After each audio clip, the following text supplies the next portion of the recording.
Assalamualaikum warahmatullahi wabarakatuh. Saya Sheila Alfira Muiza, NPM 20041, akan mempresentasikan hasil case scientific session bagian oral medicine dengan judul Analisis Kebiasaan Merokok pada Pasien dengan Tingkat yang Bervariasi dari Palatum Perokok di Wilayah Barat Daya Maharashtra, dengan dosen pembimbing Ibu Dr. Gigi Utmiarma MDSC. Pendahuluan, merokok merupakan salah satu faktor risiko terbesar dalam perkembangan lesi pada mukosa mulut. Merokok sering dikaitkan dengan leukoplakia, melanosis, smoker's palate, black hairy tongue, karsinoma sel squamosa, dan penyakit periodontal. Pada jurnal ini akan membahas tentang smoker's palate, didukung dengan dua jenis rokok, ada cigarette dan BD, di mana cigarette merupakan rokok konvensional yang biasa kita temui, dan BD merupakan rokok tradisional khas India. Smoker's palate atau Nicotina stomatitis palatini merupakan lesi asimptomatik yang berhubungan dengan rokok, cangklong, dan cerutu. Biasanya muncul perubahan pucat pada palatum keras atau durum, sering dikombinasikan dengan beberapa titik merah kecil yang terletak di pusat nodul. Titik merah ini menunjukkan saluran kelenjar ludah minor yang meradang, namun tidak menimbulkan rasa sakit. Fenomena ini disebabkan oleh respon mukosa palatal terhadap panas yang kronis. Dalam kasus yang parah, mukosa mungkin menunjukkan retakan dan berbentuk seperti danau yang kering. Selanjutnya, bahan dan metode. Jurnal ini menggunakan metode deskriptif, di mana terpilih 50 pasien di atas usia 20 tahun yang memiliki riwayat merokok dan manifestasi smoker's palate. Rincian yang relevan diperlukan, seperti riwayat medis, jenis rokok yang digunakan, durasi dan frekuensi kebiasaan, serta gambaran klinis. Sedangkan pasien yang menderita penyakit sistemik tidak diikutsertakan.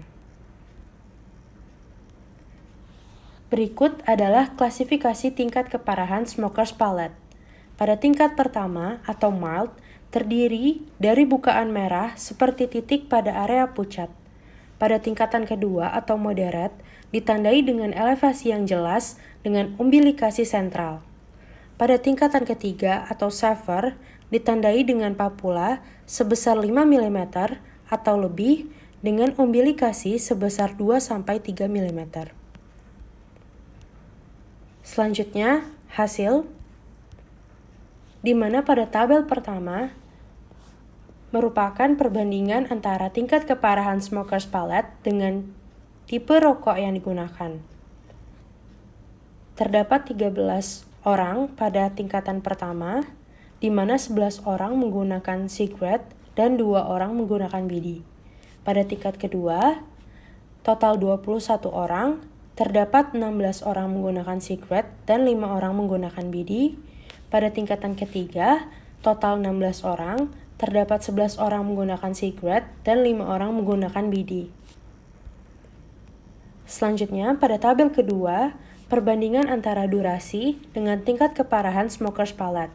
Pada tingkat pertama, terdapat total 13 orang, di mana 4 orang mengkonsumsi rokok selama 6-10 tahun, 5 orang 11-15 tahun, 4 orang lebih dari 15 tahun. Pada tingkatan kedua, total 21 orang, terdapat 3 orang mengkonsumsi rokok selama 6-10 tahun, 11 orang 11-15 tahun, 7 orang lebih dari 15 tahun.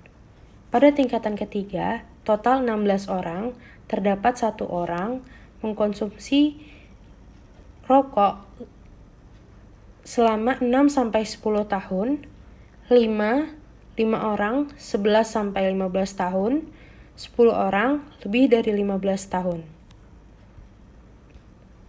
Selanjutnya, pada tabel ketiga, merupakan perbandingan antara frekuensi dengan tingkat keparahan smoker's palate. Pada tingkat pertama, terdapat 6 orang yang merokok 1-5 batang per hari. 7 orang lebih dari 5 batang per hari. Pada tingkatan kedua, terdapat 15 orang merokok 1-5 batang per hari dan 6 orang merokok lebih dari 5 batang per hari. Pada tingkatan ketiga, terdapat 6 orang yang merokok 1-5 batang per hari dan 10 orang merokok lebih dari 5 batang per hari. Kesimpulan dalam penelitian ini, cigarette lebih banyak digunakan daripada BD.